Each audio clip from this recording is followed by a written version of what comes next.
Narito na ang Veritas Editorial, ang paninindigan ng Veritas 846 sa mga napapanahong usapin sa bansa. Pakinggan si Reverend Father Anton C.T. Pascual, Pangulo ng Veritas 846, ang radyo ng simbahan. Veritas Editorial. Mga kapanalig, nangako ang mga tumatakbong mga senador sa ilalim ng alyansya para sa bagong Pilipinas, ang ticket ng Pangulong BBM na ipapasa nila ang National Land Use Act kung mananalo sila sa darating na halalan.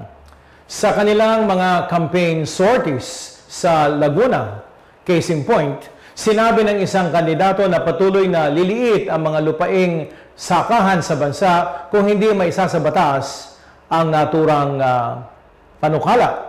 Aniya, no choice ang mga magsasaka kundi ibenta ang kanilang lupa sa mga developers, lalo na kung mababa na nga ang kanilang kinikita. Kulang pa ang suporta ng pamahalaan sa kanila sa totoo lang. Sa Regional Development Plan ng Region 4 o mas kilala bilang Calabar Zone na binubuo ng Cavite, Laguna, Batangas, Rizal at Quezon, lumalabas na mula 1988 hanggang 2018, mahigit 20,000 ektarya ng lupang sakahan ang inaprubahan ng Department of Agrarian Reform para i-convert sa ibang paggagamitan. May mga nangyayari ding premature conversion o pag-convert ng lupang sakahan nang hindi dumadaan sa mga tamang proseso. Ano ba yan? Sa paglaki ng ating populasyon, kailangan daw ng mga lupang pagtatayuan ng mga bahay at mga negosyo. Bagamat ito ay makatwiran, hindi naman makatarungan ang pagkawala ng mga lupang sakahan. Bukod sa inilalagay nito sa panganibang food security ng buong bansa, abay nawawalan din ng hanapbuhay ang maraming mga magsasaka. Sa totoo lang, kung may isa sa batas ang panukalang ito, masisiguro ang wastong alokasyon at pagkaplano ng paggamit ng mga lupa.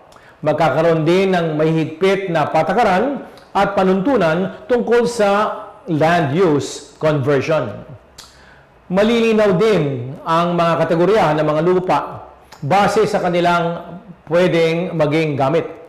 Ito man ay para sa tirahan, production, infrastruktura, o mga likas yamang dapat nating protektahan.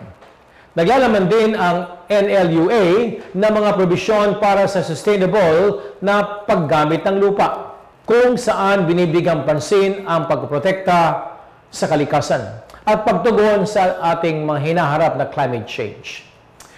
Kapanalig, batay sa Local Government Code, may kanya-kanyang land use plan dapat ang mga local government units o LGUs. Sa kawalan ng NLUA, walang nagsisilbing pambansang gabay. Kaya't posibleng umiiral na naman ang mga personal na interes ng mga namumuno sa pagpuputupad nito. Hindi rin nababantayan kung lahat ng LGU ay may land use plan o kung updated ang mga ito. Kaya naman po, malaki ang tsansang maabuso nga ang paggamit ng lupa para kumita lamang. Kawawa ang ating mga magsasaka. Isa sa mga prinsipyo ng panlipunang turo ng Santa Iglesia o Catholic Social Teaching ang karapatan ng bawat isang magmay-ari. Pero nakakabit din dito ang tinatawag na universal destination of goods. Ibig pong sabihin, nilikha ng Diyos ang lahat para sa kabutihan ng lahat. Kung mali ang bumili at magmay-ari ng piraso ng lupa para magtayo ng tirahan o magnegosyo. Pero hindi naman ito tama kung nagbubunga ito ng pagkakait sa mga karapatan ng ibang tao, lalo-lalo na ng mga maliliit. Sa usapin ng pagkakaroon ng private property, dapat mauna ang pagsisigurong nare-respeto ang karapatan ng bawat isa at nakakamit ang kabutihang panglahat o yung common good. Kaya mga kapanalig, pangaral nga ni Isaias 5:8, kawawa kayo na laging naghahangad ng maraming bahay at malawak na mga bukidin hanggang mawalan na ng lugar ang ibang mga tao at kayo na lamang ang naninirahan sa mga lupain. Kapanalig, huwag nating hayaang umiral ang pangsariling interes ng sinuman, lalo na ng mga namumuno at nakapwesto at mga tumatakbo. Bigyang importansya dapat ang pagbibigay ng mga maayos na tirahan, maayos na hanapbuhay sa lahat na walang naapakan. Huwag sanang manatiling salita lamang ang pangakong isa sa batas ng NLUA.